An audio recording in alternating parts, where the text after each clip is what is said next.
विवाह पावितस्थले कलेवलम्ब्य लम्बिताम्बुजङ्गतुङ्गमालिकां ढमड्ढमड्ढमड्ढमन्निनादमड्ढमर्वयं चकार चण्डताण्डवं तनोतु नः शिवम्। नमस्कार, मैं प्रिंस जायसवाल। आज एक ऐसे विषय पर चर्चा करने जा रहे हैं जो आस्था और भक्ति के ऊपर जुड़ा हुआ है। आज हम आगरा में बलखेड़ा स्थित महादेव मंदिर के बारे में बात करने जा रहे हैं। आज मंदिर के महंत अर्चित जी हमारे साथ हैं जो मंदिर के बारे में जानकारी देंगे और आपको बताएंगे पूजा अर्चना कैसे करनी चाहिए। नमस्कार अर्चित जी, आपका बहुत बहुत स्वागत है हमारे चैनल पर। धन्यवाद। आप अपना परिचय दीजिए और मंदिर कब से स्थापना हुई है और आप क्या करते हैं मंदिर में? मैं महंत तो नहीं कहूँगा अपने आप को, मैं बाबा का सेवक हूँ और बाबा की सेवा कर रहा हूँ। मंदिर लगभग 700 वर्ष पुराना है, जो कि बेलपत्र का जंगल हुआ करता था, जैसे हमारे पूर्वज बताते हैं और भी लोग। तो उस पर जंगल में से भोलेनाथ की पिंडी प्रकट हुई, तब से मंदिर की स्थापना की गई और तब से मंदिर जो है वो तो ये प्रकट हुई किसी को मिला था या आप? एक चरवाहा कहते हैं, मतलब असली तो किसी को नहीं पता, मगर ये कहते हैं कि कोई चरवाहा आता था तो उसने देखा कि बारिश के बाद जो है वो पिंडी प्रकट हुई है, पिंडी निकली है टीले में से, तो तब से बाबा की सेवा हो रही है। तो शिवलिंग निकली थी या पूरा मंदिर बना हुआ था? नहीं, शिवलिंग निकली थी। फिर उसका मंदिर का निर्माण किया है। आप की पीढ़ी इसमें कब से सेवा चल रही है आपकी? ये 5-6 पीढ़ी की तो जानकारी, बाकी तो फिर पहले इतना हाईटेक ज़माना नहीं होता था कि जो सारी चीज़ें नोट की जाएं, तो 5-6 पीढ़ी की तो जानकारी है कि सेवा चल रही है। अच्छा, मंदिर की जैसे भोलेनाथ को लेकर लोगों की आस्था है, भोलेनाथ बड़े दयालु हैं, कहा जाता है जी। तो जो लोग जो जल चढ़ाते हैं, जैसे कोई दूध चढ़ाता है, कोई दूध में पानी मिलाकर चढ़ाता है, कोई पानी चढ़ाता है, तो इसकी क्या विधि है, क्या चीज़ है ये? देखिए, ये कहना कि सिर्फ दूध चढ़ाओ, सिर्फ जल चढ़ाओ या मिक्स करके चढ़ाओ, पहली चीज़ तो ये है कि भोलेनाथ जो है वो आपके भाव देखते हैं, मगर कोशिश ये की जाए कि हम मिक्स ना करें। दूध आपको चढ़ाना है, 1 चम्मच 1 बूंद में बाबा खुश हो जाते हैं, तो उसमें जल मिलाकर चढ़ाना हो सकता है कुछ लोगों को अच्छा लगता हो, मगर हाँ, बिना जल मिलाए भी चढ़ाएंगे, 1 बूंद काफ़ी होती है बाबा को खुश करने के लिए। बस आपका भाव होना चाहिए कि हम अपने सच्चे मन से बाबा को कोई भी चीज़ अर्पण कर रहे हैं। मान्यता और सुनिए हमने कि कहा जाता है कि बलखेड़ा महादेव मंदिर में यदि 40 दिन तक दर्शन और जल चढ़ाने से भोलेनाथ पे हर मनोकामना पूरी होती है। क्या ये सत्य है? हाँ, ये सत्य है और बहुत लोग इस चीज़ का अनुभव कर भी चुके हैं। बाबा ने लोगों को दिया भी है जो उन्होंने मांगा है। तो नित्य 40 दिन आप मंदिर आइए, दर्शन करिए, बाबा पे जल चढ़ाइए, तो ज़रूर आपकी मनोकामना पूर्ण होगी। मगर एक चीज़ मैं ये भी कहूँगा कि 40 दिन पूरे हो गए, बाबा ने हमारी सुनी नहीं।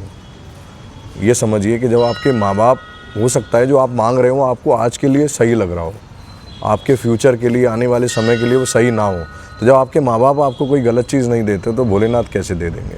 तो धैर्य रखिए, अपनी इच्छाओं को देखिए कि कहीं वो आप गलत तो नहीं मांग रहे हैं, मगर पूर्ण जरूर होती हैं अगर आप सच्चे मन से कोई चीज़ मांगते हैं। अच्छा, ये चमत्कार वास्तव में हुए हैं ऐसा? जी, हुए हैं। बहुत मंदिर आने वाले हैं जो वर्षों से मंदिर आ रहे हैं, कुछ लोगों ने नियम भी शुरू किए, तो उनकी बाबा सुनते हैं। ऐसे ही बाबा के दर्शन करने नहीं आता कोई। अच्छा, एक चीज़ और कहा गया है, जैसे शमशान की, अब तो उज्जैन में महाकाल पे भी नहीं चढ़ती है भस्म, लेकिन जो शमशान की भस्म होती है लोग उससे दूर भागते हैं जी। जैसे ही ये भोलेनाथ पर चढ़ा दी जाती है तो लोग उसको माथे पर भी लगाते हैं, कंठ पर भी लगाते हैं, जीभ पर भी लगाते हैं। देखिए, है क्या, वो भस्म जब तक बाबा पे नहीं चढ़ी है वो तब तक चिता की भस्म है। वो भस्म चढ़ गई तो वो प्रसाद है। प्रसाद को ग्रहण, अर्पण, लगाना सब उचित है। तो वो बाबा का प्रसाद है, वो अब फिर भस्म नहीं रही, तो वो लोग करते हैं और उनको जब वो रूप दूसरा हो जाता है, वो प्रसाद हो गया, प्रसाद बन गया बस में। अच्छा, ऐसा कोई मंत्र या कोई जाप जिससे लोगों की और इच्छाएं या मनोकामनाएं पूरी हों? क्योंकि इस समय कष्ट बहुत है लोगों के पास, पैसा है, शांति नहीं है मन में। मैं एक चीज़ बताऊं कि पैसा है, शांति नहीं है, पहले तो हमें विघ्न संतोषी बनना बंद करना पड़ेगा। अब ये विघ्न संतोषी क्या होता है? हाँ जी। दूसरे के खुशी में विघ्न डालकर संतोष होना, अरे अब तो इसका काम खराब हो गया, तो वो होना बंद होना पड़ेगा। क्यों? क्योंकि वो द्वेष भावना जब तक हमारे अंदर रहेगी तो वो विघ्न संतोषी हम बने रहेंगे। तो पहले तो अपना मन साफ करिए कि जो हम कर रहे हैं वो सच्चे मन से कर रहे हैं और किसी को नीचा दिखाने के लिए नहीं कर रहे हैं।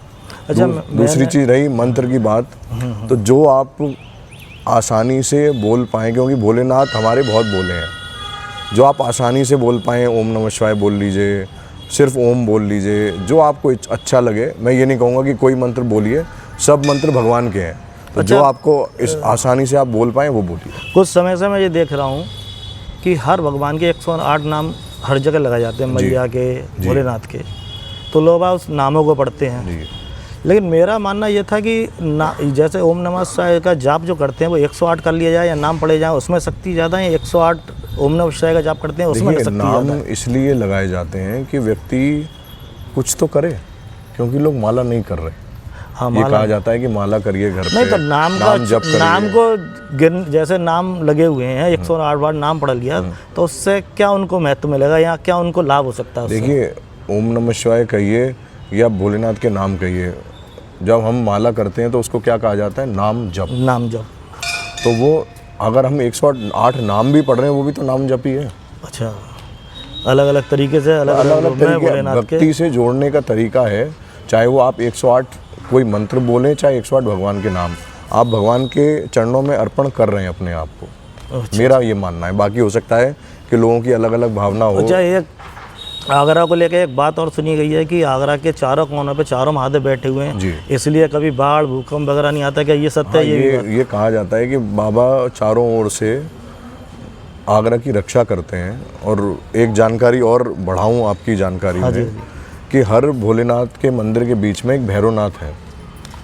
हर भोलेनाथ के मंदिर में बीच में एक भैरवनाथ का मंदिर है। कहाँ पर है वो सर? जैसे यहाँ से आप जाएंगे तो ताजगंज में पड़ेंगे, बल्केश्वर और क्या कहते हैं राजेश्वर के बीच में, फिर राजेश्वर और के पृथ्वीनाथ के बीच में भैरव जी का मंदिर है।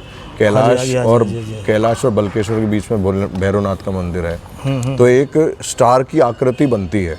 अच्छा। अगर आप बनाएंगे, चार कोनों पे भोलेनाथ है और बीच में भैरवनाथ है, तो एक स्टार की आकृति बनती है। तो वो भोलेनाथ तारे की तरह आगरा को चमका के रखते हैं, सुरक्षित रखते हैं, आज तक कभी जिससे कि वो जैसे तारा सालों तक चलता है। तो वो इसीलिए ऐसी है कि तारे की तरह भोलेनाथ ने रक्षा की हुई है। सत्य है ये बात? बिल्कुल सत्य है। अच्छा, एक चीज़ और है, जैसे 4 सोमवार होते हैं सावन के, लेकिन बल्केश्वर की परिक्रमा ही पूरे आगरा का भ्रमण करते हैं लोग, पूरे आगरा में जाते हैं, तो बल्केश्वर की ही क्यों होती है? कैलाश की और पृथ्वीनाथ की, रावली की ऐसे क्यों नहीं होता? देखिए, ये पुरानी चीज़ें चली आ रही हैं। किसी को ये कहना कि नहीं करते हैं, हर जगह मेला लगता है। हाँ, मेला हर जगह लगता है, लेकिन परिक्रमा जो मान्यता है, जो मेन है, पूरा आगरा जिस दिन जय जय भोलेकार के नारों से गूंजता है वो पूरा आगरा, तो ऐसा क्यों होता है? सोमवार बल्केश्वर मेला ही क्यों है उसको? अब ये इसकी अधिक जानकारी तो मुझे नहीं है, मगर आज सालों से चला आ रहा है। जो भी रिचुअल्स रहे होंगे पुराने लोगों के, कुछ ना कुछ विचार करके ही उन्होंने कुछ किया होगा, क्योंकि बिना विचार करके हमारे पूर्वज कुछ नहीं करते थे। हम तो फिर भी जल्दी में डिसीजन ले लेते हैं। वो सारे विचार करके करते, तो कुछ ना कुछ रहस्य होगा। अच्छा, एक चीज़ और है, जैसे पूरा आगरा का भ्रमण होता है बल्केश्वर मेले में जी, लेकिन रजिस्टर्ड छुट्टी जो होती है वो कैलाश मेले की जाती है। देखिए, है क्या कि कैलाश का जो मेला लगता है वो हाईवे के किनारे है, कोई जनहानि ना हो, भीड़ होती है, तो उसमें सरकार ने ये देखते हुए कि भाई किसी को परेशानी ना हो, इस वजह से कैलाश की छुट्टी होती है, जो लोकल छुट्टी होती है। लोकल छुट्टी है, जो यातायात था जो आगरा का, पूरा आगरा जो वो रोक दिया गया था। पूरा आगरा जो व्यस्त रहता है बल्केश्वर मेले वाले दिन रहता है, क्योंकि जो व्यक्ति जिस भोलेनाथ के मंदिर से परिक्रमा शुरू करता है तो वो अंत उसी मंदिर पे करता है। ज़रूरी नहीं है कि बल्केश्वर के आसपास रहने वाले परिक्रमा लगाते हैं, और मंदिरों के आसपास जो रहते हैं वहीं से शुरू कर। अच्छा। तो चला आ रहा है, लोगों को आनंद आते हैं भोलेनाथ की भक्ति करने में, जयकारे लगाने में, तो अच्छा है कि हम पूजा पाठ के लिए की तरफ रुझान है हमारा। जैसा कि लोग जैसे पूजा करते हैं, तो इसका कोई विधि विधान है या हर किसी भी तरीके से भोलेनाथ की पूजा कर लेनी चाहिए? देखिए, आपके सवाल में जवाब है, भोलेनाथ वो भोले हैं। कोई विधि नहीं है, आप जैसा चाहें दूध पहले चढ़ाइए, जल पहले चढ़ाइए, अपनी अपनी श्रद्धा है सबकी। कहीं ऐसा लिखा हुआ नहीं है कि ये प्रोसेस है। कुछ लोगों से ये सुना है कि पहले दही से अभिषेक, फिर बूरा चढ़ता है, फिर भांग, फिर तो बहुत चीज़ें हैं चढ़ाने की। बहुत चीज़ें हैं, कब कुछ लोग, लेकिन ये कुछ नहीं है कि पहले किसका पहले। देखिए, जहाँ जैसी प्रोसेस चल रहा है कि नहीं ऐसे होना चाहिए, वैसे कर रहे हैं। कोई निर्धारित प्रोसेस नहीं है भोलेनाथ को कोई भी चीज़ अर्पण करने का। सबसे पहली चीज़ ये है कि आपका भाव साफ़ होना चाहिए, अच्छा होना चाहिए। अगर आपका भाव अच्छा है तो आपकी अगर कोई त्रुटि भी हो रही है अभिषेक में बाबा के, तो बाबा उसको ध्यान नहीं देंगे, आपके भाव की ओर ध्यान देंगे। अच्छा, ऐसा कोई मंत्र या कोई जाप जिससे भक्तों का कल्याण हो जाए, कोई आपके द्वारा? देखिए, भोलेनाथ के लिए अगर कहूँ तो वो ओम नमः शिवाय का जाप कर सकते हैं। ओम देर तक बोलें, नमः शिवाय कम समय के लिए बोलें। अच्छा, ओम जिससे होगा क्या, एक वाइब्रेशन क्रिएट होती है हमारे अंदर, हाँ। जो कि हमारे दिमाग की नसों को एक्टिव करती है। ओम बोलने से जो एक वाइब्रेशन क्रिएट होती है, हाँ जी, हाँ तो जी। वो अगर वो वाइब्रेशन क्रिएट होगी और हमारे दिमाग की नसें खुली रहेंगी तो हम एक्टिव रहेंगे, एक एनर्जी रहेगी हमारे जब अंदर अंदर। energy तो कोशिश करें कि ओम बोलें तो वो लंबा बोलें और नमः शिवाय थोड़ा छोटा बोलें। अच्छा।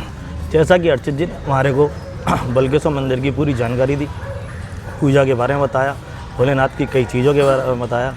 यदि और भी किसी को कोई जानकारी चाहिए तो कमेंट में बता सकते हैं, और ज़्यादा से ज़्यादा वीडियो को शेयर करें, लाइक करें। जय हिंद, जय भारत, जय भोलेनाथ। जय भोले की।